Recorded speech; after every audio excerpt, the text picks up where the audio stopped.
ये तीन चीजें आपको पूरी पूरी वॉर जिता देंगी।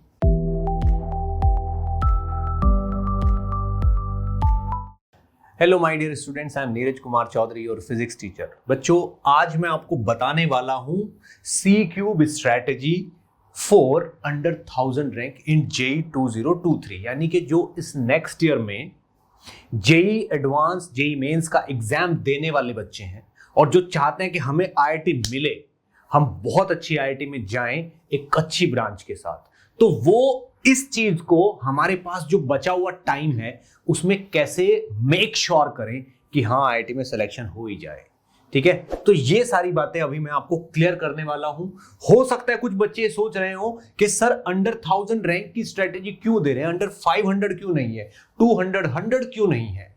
ठीक है बेटा, इसके पीछे एक लॉजिक है, क्योंकि मैं ये स्ट्रेटेजी उन स्टूडेंट को टारगेट करके दे रहा हूं, बना रहा हूं, जो अभी से, जो इसी साल से अपनी प्रिपरेशन करना स्टार्ट कर रहे हैं या अब से वो सीरियस हुए हैं, या किन लोगों की 11th बर्बाद हो गई है, अब उनको समझ में आया कि अब इस साल भी हम प्रिपरेशन ढंग से नहीं करेंगे तो नहीं होगा। तो ये उन बच्चों को टारगेट करके बनाई जा रही है, इसलिए मैं पहले ही टारगेट को अंडर 1000 तक रख रहा हूं।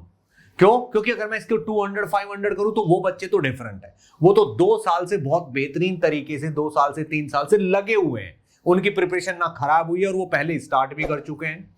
इसलिए टारगेट आप लोग हो जो अब से सीरियस होना चाहते हैं कि सर बस अब बहुत हो गया, अब से हम पढ़ना चालू करेंगे और बस आप तो ये बता दीजिए कि कैसे बहुत बेहतरीन रैंक लाई जा सके। और बच्चों, 1000 रैंक कोई बुरी रैंक नहीं होती, आपको किसी भी आईआईटी में, ठीक है ना, बहुत बेहतरीन ब्रांचेस से मिल सकती है।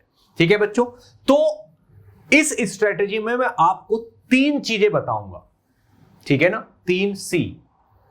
ठीक है, सबसे पहली चीज क्लैरिटी ऑफ कॉन्सेप्ट, ठीक है ना, दूसरा कंसिस्टेंसी और तीसरा कंपटीशन।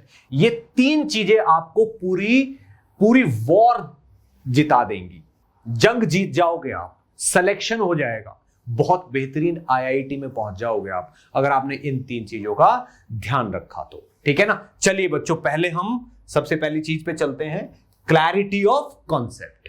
ठीक है ना, क्लैरिटी ऑफ कॉन्सेप्ट बहुत ज्यादा जरूरी है, उन चीजों का क्लियर होना, ठीक है ना, जिन पे सवाल आने होते हैं जेई एडवांस में।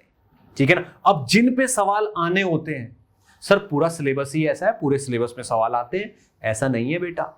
सेलेक्टेड टॉपिक्स ही हैं जिन पे सवाल आते हैं, और उन टॉपिक्स को पक्का करने के लिए, स्ट्रॉन्ग करने के लिए सब कुछ पढ़ना होता है।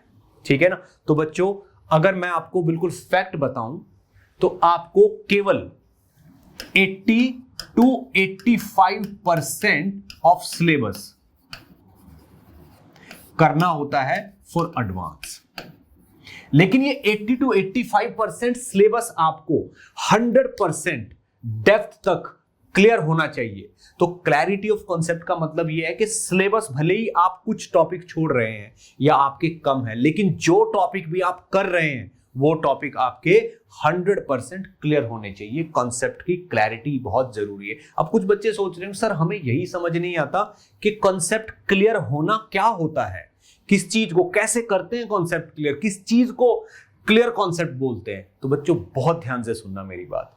आप अगर किसी क्वेश्चन को पढ़ रहे हो, ठीक है ना, और उसको आप क्रैक करना चाहते हो, सॉल्व करना चाहते हो, और वो आपसे हो नहीं रहा है, दैट मीन्स कॉन्सेप्ट क्लियर नहीं है। वरना ऐसा कोई सवाल नहीं है जो क्रैक ना होता हो, हिलता ना हो, सॉल्व ना होता हो। ठीक, और क्वेश्चन हो जाए, उतनी क्लैरिटी के लिए आपको छोटे छोटे सवाल करने बहुत जरूरी है। कॉन्सेप्ट की क्लैरिटी का दूसरा मीनिंग छोटे छोटे सवालों का क्लियर होना है। अगर छोटे छोटे सारे सवाल आपको क्लियर हैं तो आपके कॉन्सेप्ट 100% क्लियर है। ये बात बहुत सारे लोगों को पता ही नहीं होती। तो क्लैरिटी ऑफ कॉन्सेप्ट का मतलब है छोटी छोटी सारी चीजों का पता होना, कोई डूबना नहीं होता, चीजों का पता होना, इंफॉर्मेशन होना, ठीक है ना, ही कॉन्सेप्ट क्लियर होना है। तो आपको चीजों को पढ़ना है, समझना है, बिल्कुल बेसिक से। ठीक है, नेक्स्ट चीज, नेक्स्ट आती है कंसिस्टेंसी। कंसिस्टेंसी का मतलब यह है कि एक तो हमारे पास लिमिटेड टाइम है, लिमिटेड टाइम का मतलब जस्ट इनफ टाइम है हमारे पास। आप ये मत सोचो कि हमारे पास बहुत साल भर पड़ा हुआ, नहीं, 5 या 6 महीने बाद ही जेईई मेंस हो सकता है, तो हमारे पास 5, 6, 7, 8 महीने ही है, ठीक।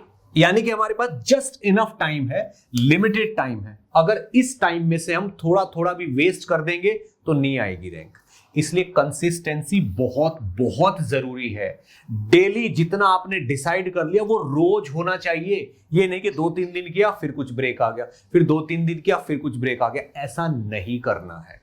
कंसिस्टेंसी का मतलब है होमवर्क स्किप नहीं होना चाहिए। यानी कि एक तो रेगुलर होना ही है, रेगुलर पढ़ना ही है। यानी कि एक बार जिस टीचर के पास आपने पढ़ना शुरू कर दिया ना, पूरा टाइम उसी के पास पढ़ना है, रेगुलर होमवर्क करना है, ठीक है ना। कंसिस्टेंसी का मतलब यह है कि अगर थ्योरी पढ़ रहे हो तो उसके साथ प्रॉब्लम प्रैक्टिस भी करना जरूरी है। ऐसा नहीं है कि आज थ्योरी पढ़ लेते हैं, ठीक है ना, कल भी थ्योरी पढ़ लेते हैं, प्रॉब्लम प्रैक्टिस करनी थी उसको हम परसों तरसों करेंगे, नहीं। कंसिस्टेंसी का मतलब है थ्योरी पढ़ रहे हो तो साथ साथ में उसी टाइम उसकी प्रॉब्लम की प्रैक्टिस भी होनी चाहिए, ठीक है ना। रेगुलर रहना है। क्लास में नोट्स क्लास के तुरंत बाद बनाने हैं, पढ़ने हैं, उसी टाइम करने हैं, ठीक है बच्चों। कंसिस्टेंसी बहुत, इसके बगैर आप इस जस्ट इनफ टाइम में 1000 रैंक नहीं ला पाओगे। कंसिस्टेंसी इसलिए जरूरी है क्योंकि हमारे पास जस्ट इनफ टाइम है, एक्स्ट्रा बिल्कुल भी नहीं है फॉर जेईई 2023, ठीक है बच्चों। नेक्स्ट आता है कंपटीशन। C for competition.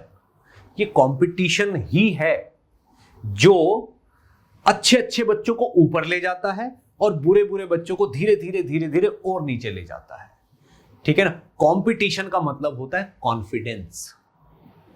अगर आपका कॉन्फिडेंस बढ़ता जा रहा है तो आप कंपटीशन में आगे आते जा रहे हो, अगर आपका कॉन्फिडेंस गिरता जा रहा है तो कंपटीशन में आप पीछे आते जा रहे हो। कॉन्फिडेंस का गेम है ये। और कॉन्फिडेंस कोई साइकोलॉजिकल चीज नहीं है कि साइकोलॉजिकली बढ़ जाएगा, साइकोलॉजिकली कम हो जाएगा, डॉक्टर के पास जाने से बढ़ जाएगा, साइकेट्रिस्ट के पास चले जाओ कॉन्फिडेंस बढ़ जाएगा। अरे नहीं, जितने ज्यादा सवाल करोगे, जितने ज्यादा सही आंसर लाओगे, कॉन्फिडेंस उतना ही बढ़ेगा। जितने गलत होंगे उतना गिरेगा, जितना पीछे रह जाओगे उतना गिरेगा। कॉन्फिडेंस कोई ऐसे फालतू इडियोटिक टर्म नहीं है, that is directly proportional to your hard work. वो आपके हार्ड वर्क के डायरेक्टली प्रोपोर्शनल है। कंपटीशन, सर ये बताओ कंपटीशन में आगे कैसे बढ़ें, कैसे पता करें कि हमारा कॉन्फिडेंस सही है या हम कंपटीशन में आगे चल रहे हैं। तो बच्चों बहुत ध्यान से सुनना, इसको जो मतलब पुख्ता परफेक्ट कैसे किया जा सकता है वो किया जा सकता है टेस्ट देके। टेस्ट देना मस्ट है, टेस्ट से डरना नहीं है। आप टेस्ट से डरना छोड़ दो, 0 भी आएंगे तो भी टेस्ट दो और टेस्ट देके उसको अच्छे से एनालाइज करो। टेस्ट देके उसको अच्छे से एनालाइज करो। 2-3 घंटे जब आप टेस्ट में बैठोगे ना और आपको याद आएगा, अरे यार वो चीज पढ़ लेता ना तो आज ये सवाल हो जाता, वो कर लेता तो ये सवाल हो जाता। इससे धीरे धीरे आप अपने आप को निखारते जा रहे हो, अपने आप को डेवलप करते जा रहे हो और साथ ही जो आपके चारों तरफ के स्टूडेंट बैठे हैं उनमें थोड़ा सा आप ऊपर उठा लेते हो। तो धीरे धीरे आप ऊपर उठते चले जाते हो और साइड वाले नीचे होते चले जाते हैं। इस तरीके से कंपटीशन में ऊपर जाना होता है। खुद को बुरा फील करा के, टेस्ट के ट्रॉमा से गुजर के ही आप कंपटीशन में आगे बढ़ सकते हो। जो टेस्ट देने से डरता है वो कभी कंपटीशन में आगे नहीं निकल सकता, गारंटी है मेरी। और जिस बच्चे को समझ में आ गया ना कि यार टेस्ट देना तो मेरा फायदा ही है, कम मार्क्स आए ज्यादा आए कौन सा अभी कोई पूछ रहा है, एक दिन के मार्क्स काउंट होंगे बस फाइनल एग्जाम के, उसके अलावा कोई मार्क्स किसी काम के नहीं है। चाहे रोज आपके नंबर कम आ रहे हैं, चाहे रोज आपके नंबर ज्यादा आ रहे हैं, कोई काउंटिंग नहीं है। जिस दिन जेईई मेंस और जेईई एडवांस दोगे उस दिन के नंबर आपके काम के हैं, उस दिन के नंबर आपके ज्यादा होने चाहिए, चाहे आज के 0 हैं, फर्क नहीं पड़ता। कौन पूछ रहा है? टेस्ट भले ही आपके नंबर कम आ जाए, फेल हो जाओ, कुछ भी हो जाए, पर टेस्ट दो और उसको एनालाइज करो और सोचो क्या चीज मुझे और इंप्रूव करनी है। वही एक जरिया है जो आपको बताएगा कि आप कंपटीशन में कहां स्टैंड करते हो। ठीक है बच्चों, और दिमाग को बिल्कुल शांत रखना है। मम्मी पापा की, बड़ों की रिस्पेक्ट करना बहुत जरूरी है, उससे एक मन को शांति मिलती है। ठीक है ना, जो आपके प्रिपरेशन में बहुत हेल्प करती है। खाने पीने का ध्यान रखना भी दूसरा पॉइंट है। अगर आप अच्छा खाओगे, कम मसालेदार खाओगे, तो आपका दिन अच्छा गुजरेगा, दिमाग ज्यादा अच्छे से काम करता है। ठीक है ना, फालतू के डिस्ट्रैक्शन छोड़ने होते हैं। फोन का यूज मिनिमम केवल पढ़ाई के लिए करना होता है। जो कुछ भी डिस्ट्रैक्शंस हैं वो एग्जाम के बाद। तो बच्चों यही बातें थी जो आपको अच्छी रैंक दिलाएंगी नेक्स्ट ईयर। पढ़ते रहिए, बेस्ट ऑफ लक।